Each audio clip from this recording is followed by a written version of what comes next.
और वहीं औरैया से एक ऐसी घटना सामने आई है जिसके बाद हर कोई दंग है। एक गांव में खबर उड़ी कि लड़की इच्छाधारी नागिन बनकर के घर से गायब हो गई, लेकिन माजरा तो कुछ और ही निकला। ये रिपोर्ट देखिए।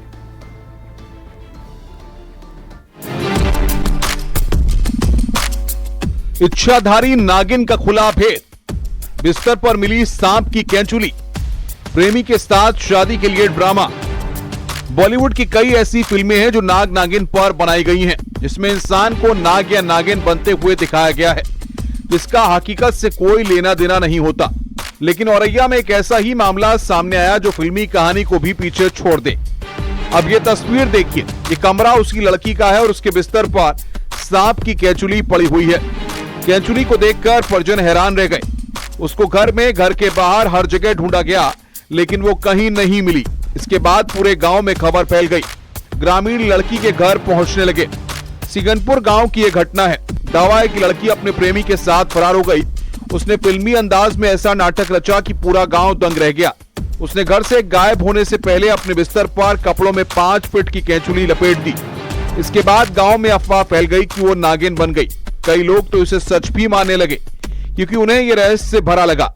पूरे इलाके में खबर आग की तरह फैल चुकी थी। सूचना मिलने के बाद पुलिस की टीम भी मौके पर पहुंची। पुलिस ने जब मामले की जांच पड़ताल शुरू की तो धीरे धीरे सच्चाई सामने आने लगी। जांच पड़ताल में पता चला कि लड़की का गांव के ही एक युवक से प्रेम प्रसंग चल रहा था। उसने जानबूझकर अपने कपड़ों में सांप की कैंचुली रखी और प्रेमी के साथ फरार हो गई, ताकि लोग माने कि वो नागिन बन चुकी है और किसी को शक भी न हो। ये बात भी सामने आ रही है कि वो अपनी पसंद से शादी करना चाहती थी, लेकिन परिजन इसके लिए तैयार नहीं थे। इसके बाद उसने ये तरीका निकाला। एक व्यक्ति ने थाने पर आकर सूचना दी कि उनकी पुत्री उम्र करीब 20 वर्ष 6 माह बिना बताए घर से कहीं चली गई है। प्राप्त प्रार्थना पत्र के आधार पर पुलिस ने तत्काल मुकदमा अपराध संख्या 32/2026 धारा 87 BNS दर्ज किया है। लड़की की सकुशल बरामदगी के लिए पुलिस टीमों का गठन किया गया है। जल्दी लड़की की बरामदगी कर ली जाएगी। परिजनों ने पुलिस में तहरीर दी है। पुलिस ने लड़की का फोन सर्विलांस पर लगा दिया है। लड़का और लड़की दोनों की तलाश तेज कर दी गई है। औरैया से दिनेश शाक्य के साथ bureau report, news 18 UP Uttarakhand. और AIM के अध्यक्ष असदुद्दीन ओवैसी के छोटे भाई अकबरुद्दीन ओवैसी ने यूपी में चुनाव लड़ने के लिए ताल ठोकी है। तेलंगाना के निजामाबाद में एक जनसभा में उन्होंने ऐलान करके कहा है उनकी पार्टी यूपी में पूरी ताकत से चुनाव लड़ेगी। आपको बता दें कि अकबरुद्दीन ओवैसी के बयान पर बीजेपी ने कहा कि किसी के आने या ना आने से हमें फर्क नहीं पड़ता, क्योंकि यूपी में योगी सरकार के विकास के कामों के आगे विपक्ष के लोक लुभावन वादे काम नहीं आएंगे। ये रिपोर्ट देखिए।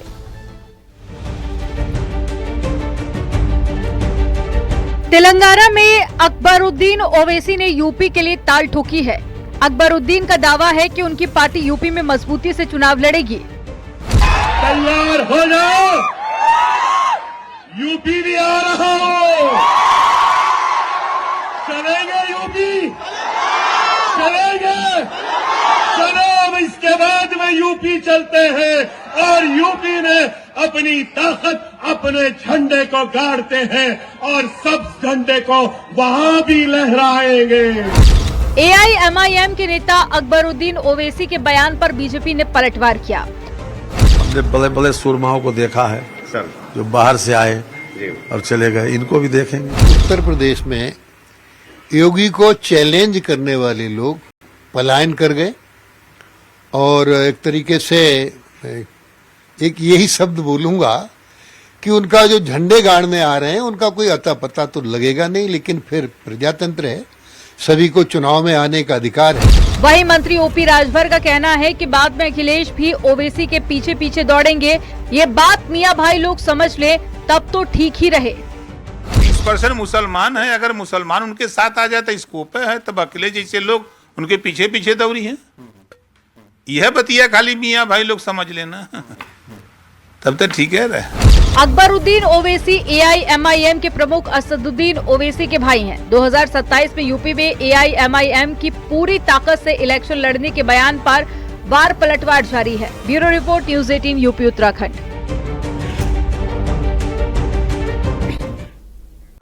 और इसी बीच बेहद बड़ी खबर आपको बता दें, लोकसभा में नहीं जाएंगे स्पीकर ओम बिरला। इस वक्त की बेहद बड़ी राजनीतिक हलचल आपको बता रहे हैं। लोकसभा स्पीकर ओम बिरला लोकसभा में नहीं जाएंगे, नोटिस पर फैसला नहीं होने तक सदन में वो नहीं जाएंगे। इस वक्त की बेहद बड़ी खबर आपको बता रहे हैं।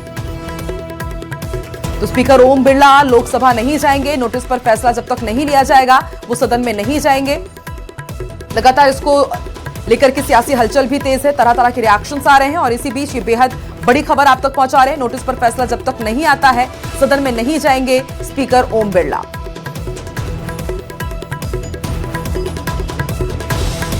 तो इस वक्त लगातार हम देख रहे हैं कि सदन में काफी गहमा गहमी का माहौल भी रहा है। राहुल गांधी और जो पूर्व सेनाध्यक्ष हैं एम नरवणे, उनकी किताब को लेकर के सियासी हलचल के साथ एक और ये बड़ा अपडेट आपको बता रहे हैं लोकसभा से जुड़ा हुआ। स्पीकर ओम बिरला लोकसभा में नहीं जाएंगे। बताया जा रहा है कि जब तक नोटिस पर फैसला नहीं आ जाता है तब तक वो सदन नहीं जाएंगे।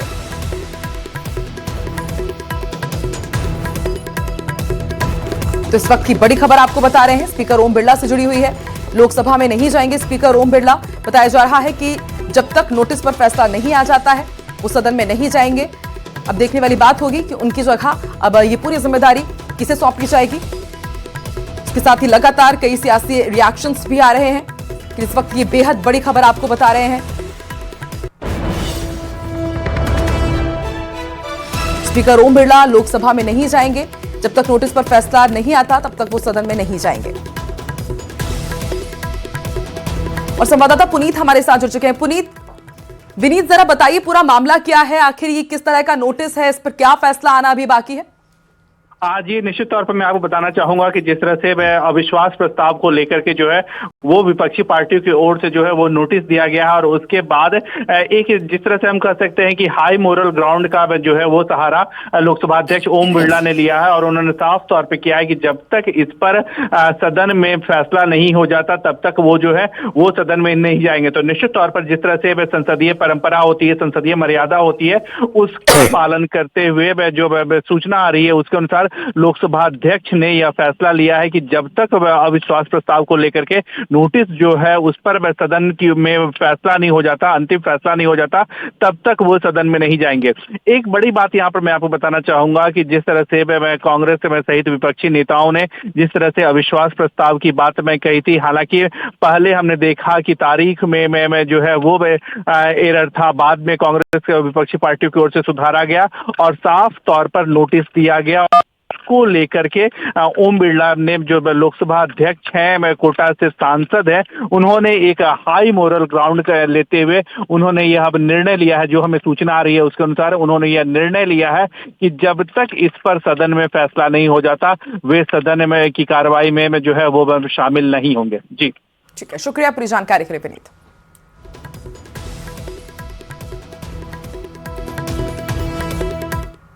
आगे बढ़ते हैं, बांसवाड़ा से बिग ब्रेकिंग मिल रही है। सोशल मीडिया पर फर्जी आईपीएस बनकर शादी रचाने का यह सनसनीखेज मामला सामने आया है। पत्नी से 19 लाख रुपए की ठगी करने के बाद आरोपी फरार चल रहा था, लेकिन पुलिस ने इंदौर से शातिर ठग को गिरफ्तार कर लिया। 10,000 के इनामी पर 19 मुकदमे पहले से ही दर्ज थे और ये सोशल मीडिया पर भोली भाली लड़कियों को फंसाता था और उनसे शादी करता था और फिर पैसे ऐंठता था। नाम बदलकर 1.5 साल से आरोपी फरार चल रहा था, लेकिन इंदौर से अब इसकी गिरफ्तारी हो चुकी है।